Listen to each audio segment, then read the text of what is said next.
안녕하세요. 다들 잘 지내시죠? 제 목소리가 좋지 않습니다. 어, 들으실 때 불편할 텐데, 죄송하고요. 그래도 말씀 잘 들어주시면 감사하겠습니다. 오늘 나눌 말씀은 요한복음 21장 15절에서 25절입니다. 화면을 멈추고 다 같이 읽은 후에 다시 재생하면 좋을 것 같습니다. 어떤 사정이 생겨 중단되거나 중단했던 일을 다시 시작하는 것은 생각보다 쉽지 않습니다. 최선을 다했지만 실패했고, 아무리 노력해도 더 이상 나아지지 않았던 일이라면 더욱 그렇습니다. 그리고 다시 시작해야 하는 일이 관계의 문제라면 더더욱 어렵습니다. 이것은 나 혼자만의 문제가 아니기 때문입니다. 예수께서 잡히시고 십자가의 고난과 죽음을 당하실 때 제자들은 흩어져 도망쳤습니다. 그중 베드로는 예수님을 저주까지 하며 부인했습니다. 함께 잡혀 죽임을 당할까 두려워서 예수님과의 관계를 단절한 것입니다. 그런데 예수님은 말씀하신 대로 죽은 자 가운데서 3일 만에 부활하셨고 제자들 앞에 나타나셨습니다. 평강이 있을지어다. 성령을 받으라 말씀하셨습니다. 예수님은 자신과 제자와의 관계에 아무 문제가 없다는 듯 말씀하신 것입니다. 그럼에도 제자들에게는 아무 일도 없다는 듯이 예수님과의 관계를 다시 시작하기에는 죄책감이 있었을 것이며 다시 예수님을 따르기에는 꺼림직했을 것입니다. 상황은 완전히 다르지만 우리도 비슷하지 않을까 생각해 봅니다. 말씀에 아멘 아멘 하며 그렇게 살 것처럼 하면서도 예수님을 믿는 일로 인해 어려움을 당할 것 같으면 믿음을 감추고 또 개인의 만족과 유익을 위해 주님의 뜻에 불순종했다면 우리도 예수님과의 관계에서 불편함을 느낄 것입니다. 그러한 모습이 반복되면 제자라는 말 자체가 부담이 되고 정말 내가 예수님과 함께 할 수 있을까 하는 불안감마저 갖게 됩니다. 그러나 주님은 제자들과의 관계를 다시 시작하시는 것에 대해 주저함이 없으십니다. 지난주에 나눈 말씀처럼 예수님은 제자들의 그런 마음을 아시는지 갈릴리에서 자신을 기다리며 고기를 잡고 있는 제자들에게 큰 물고기 153마리를 잡게 하심으로 그때처럼 다시 부르십니다. 예수님과 제자들의 관계가 예수님의 사랑과 용서로 다시 새롭게 시작되었습니다. 새로운 시작은 단순히 관계의 회복만이 아닙니다.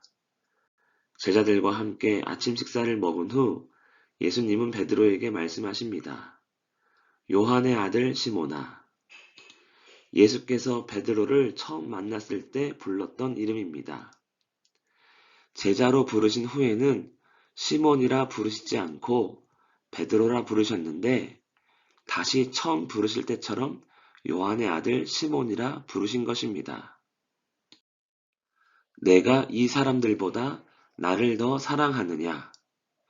이 사람들을 사랑하는 것보다 나를 더 사랑하느냐로 이해하기보다는 이 사람들이 나를 사랑하는 것보다 나를 더 사랑하느냐로 보는 것이 맞을 것 같습니다. 왜 예수님은 다른 제자와 비교하는 듯한 질문을 베드로에게 하셨을까요? 왜냐하면 베드로는 항상 자신이 다른 제자들보다 주님을 더 잘 따를 수 있다고 호언장담해 왔기 때문입니다.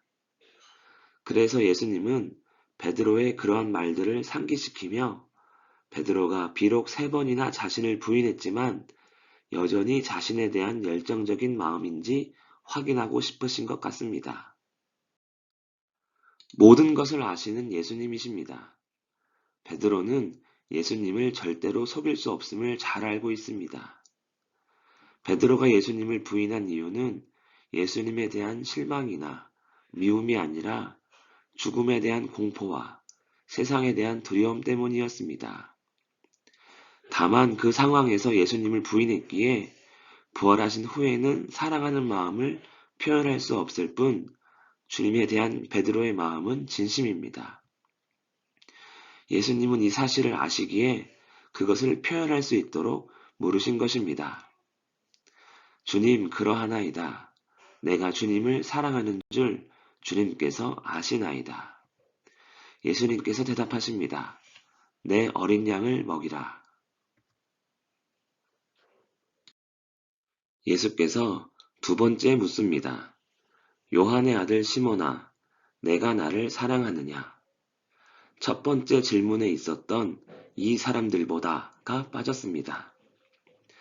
예수님에 대한 마음은 다른 사람보다 내 마음이 더 크냐, 작냐의 문제가 아닙니다.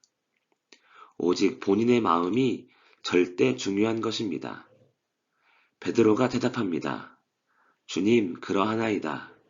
내가 주님을 사랑하는 줄 주님께서 아시나이다. 내 양을 치라. 예수님에 대한 나의 마음은 어떻습니까? 요한의 아들 시몬아, 내가 나를 사랑하느냐? 예수님께서 똑같은 질문을 세 번째 하십니다. 그러자 베드로가 근심합니다. 진심으로 알고 있던 예수님에 대한 자신의 사랑이 주님 보시기에는 거짓인지 걱정하는 것입니다. 그래서 이렇게 대답합니다. 베드로가 근심하여 이르되 주님 모든 것을 아시오매 내가 주님을 사랑하는 줄을 주님께서 아시나이다. 당신은 모든 것을 아시는 하나님이시지 않습니까? 당신 앞에서는 거짓말을 할 수 없습니다. 라는 의미 같습니다. 예수께서 세 번째 똑같이 말씀하십니다. 내 양을 먹이라. 요한의 아들 시몬아, 내가 나를 사랑하느냐? 세 번 물었습니다. 이것은 자신을 부인한 일로 상심한 베드로를 치유하시고 사명을 주시기 위함입니다. 세 번의 질문에 베드로가 예수님에 대한 사랑을 고백했지만 이 세 번의 질문이야말로 베드로를 향한 예수님의 놀라운 사랑인 것입니다. 이렇게 베드로는 제자로 다시 시작하게 되었습니다. 다시 시작한 정도가 아니라 예수님의 본을 따라 예수님의 양들을 먹이며 돌보는 자가 되었습니다. 이것은 단지 내가 이제부터 교회의 지도자다가 아닙니다. 예수께서 자신의 실패와 죄를 용서하신 것처럼 양들의 허물을 덮어주며 사랑하라입니다. 베드로가 다시 시작할 수 있었던 이유, 교회의 지도자가 되어 교회를 돌볼 수 있게 된 이유는 무엇입니까? 주님을 향한 베드로의 사랑과 더불어 베드로를 향한 예수님의 사랑 때문입니다. 사랑은 다시 시작하게 하고 상실한 마음을 치료하고 위로하며 완전하게 회복시킵니다. 그러므로 예수님에 대한 우리의 마음이 진실하다면 믿음이 흔들려 실패했을지라도 두려워 낭망했을지라도 주님은 우리를 탓하거나 미워하지 않으시고 반드시 회복시키십니다. 예수님께서 베드로의 죽음에 대해 말씀하십니다. 내가 진실로 진실로 내게 이르노니 내가 젊어서는 스스로 띠띠고 원하는 곳으로 다녔거니와 늙어서는 내 팔을 벌리리니 남이 내게 띠띠우고 원하지 아니하는 곳으로 데려가리라. 십자가형으로 죽게 될 것을 예언하십니다. 믿을 만한 기록이 있는 것은 아니지만 베드로는 십자가에 거꾸로 못 박혀 죽었다고 전해집니다. 베드로도 주님의 이 말씀을 믿었습니다. 그래서 그가 죽기 전에 쓴 베드로 후서에서도 자신이 예수님의 말씀대로 죽게 될 것을 말합니다. 이 말씀을 하심은 베드로가 어떠한 죽음으로 하나님께 영광을 돌릴 것을 가리키심이라. 베드로의 죽음은 하나님께 영광을 돌리는 죽음이 될 것입니다. 그는 예수님의 말씀대로 예수님의 양인 교회를 끝까지 사랑으로 먹이고 돌볼 것입니다. 예수께서 베드로의 죽음에 대해 말씀하신 후 다시 말씀하십니다. 나를 따르라. 이 말씀은 부르심과 사명의 확정입니다. 베드로가 앞으로 복음을 전하며 교회를 돌볼 때 어려운 일을 당할 것이지만 그때에는 자신의 죽음이 하나님께 영광임을 알아 예수님을 부인하지 않고 예수님에 대한 믿음과 사랑으로 모든 것을 견디며 참으며 감당하라는 의미 같습니다. 우리의 육체도 언젠가는 죽게 될 것입니다. 부르심과 사명에 합당한 모습으로 살아 우리의 죽음이 하나님께 영광을 돌리게 되기를 원합니다. 20절 말씀입니다. 베드로가 돌이켜 예수께서 사랑하시는 그 제자가 따르는 것을 보니 자신의 죽음에 대해 들은 베드로의 눈에 요한이 들어옵니다. 그래서 예수님께 묻습니다. 주님, 이 사람은 어떻게 되겠사옵나이까? 자신의 죽음에 대해 알게 되었듯 요한의 죽음이 궁금한 것 같습니다. 내가 올 때까지 그를 머물게 하고자 할지라도 내게 무슨 상관이냐? 너는 나를 따르라.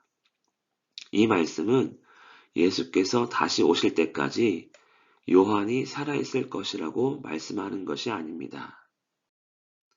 이 말씀은 너는 그런 거 알 필요가 없고 내 사명이나 잘 감당하라입니다. 예수님은 모든 것을 아시고 주관하시는 하나님이십니다. 그런 예수님을 통해 우리가 알아야 할 것은 타인이 아닌 나를 향하신 하나님의 뜻입니다.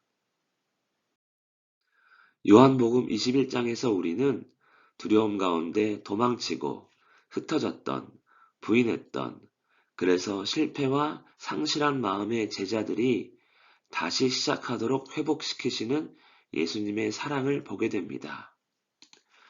부활하신 예수님은 실패한 제자를 책망하지 않으시고 오히려 사랑하는 제자들이 부활에 동참하여 생명을 얻으며 받은 사명을 감당하며 하나님께 영광 돌리시기를 원하시는 것입니다.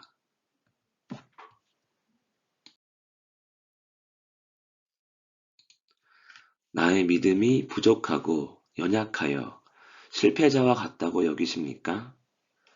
나도 도망친 제자들과 같고 3번 부인한 베드로보다 더 많이 부인했다며 좌절한 마음을 가지고 계시지는 않습니까? 여전히 우리가 주님을 사랑한다면 우리를 향한 예수님의 마음은 책망이 아니라 사랑임을 기억하기를 원합니다. 예수님은 반드시 우리를 제자로, 자녀로 회복시키시고 하나님의 영광을 위한 존귀한 자로 세우실 것입니다. 우리가 여전히 세상을 두려워하며 믿음보다 세상에 대한 두려움이 더 크다 할지라도 주님의 은혜와 사랑을 기억하며 주님을 사랑하는 마음을 포기하지 않는 우리가 되기를 간절히 원합니다. 기도하겠습니다. 살아계신 하나님 아버지, 우리가 실패하고 낙심한다 할지라도 주님을 향한 사랑을 포기하지 않게 하옵소서. 오히려 그런 어려운 상황 속에서도 주님을 더 사랑할 수 있는 우리가 되게 하옵소서. 예수님의 이름으로 기도합니다. 아멘. 교회 소식을 알려드리겠습니다. 코로나19 확진자 발생으로 3월 13일 오늘 3월 20일 주일은 가정예배로 드리겠습니다. 금주 성경공부 모임은 쉽니다. 온라인 말씀 나눔은 정상적으로 올리겠습니다. 코로나19로부터의 강건함과 자녀들의 생활을 위해 기도해 주시기 바랍니다. 오늘 예배는 주기도문으로 마치도록 하겠습니다. 하늘에 계신 우리 아버지여, 이름이 거룩히 여김을 받으시오며 나라가 임하시오며 뜻이 하늘에서 이루어진 것 같이 땅에서도 이루어지이다. 오늘 우리에게 일용할 양식을 주시옵고 우리가 우리에게 죄 지은 자를 사하여 준 것 같이 우리 죄를 사하여 주시옵고 우리를 시험에 들게 하지 마시옵고 다만 악에서 구하시옵소서. 나라와 권세와 영광이 아버지께 영원히 있사옵나이다. 아멘.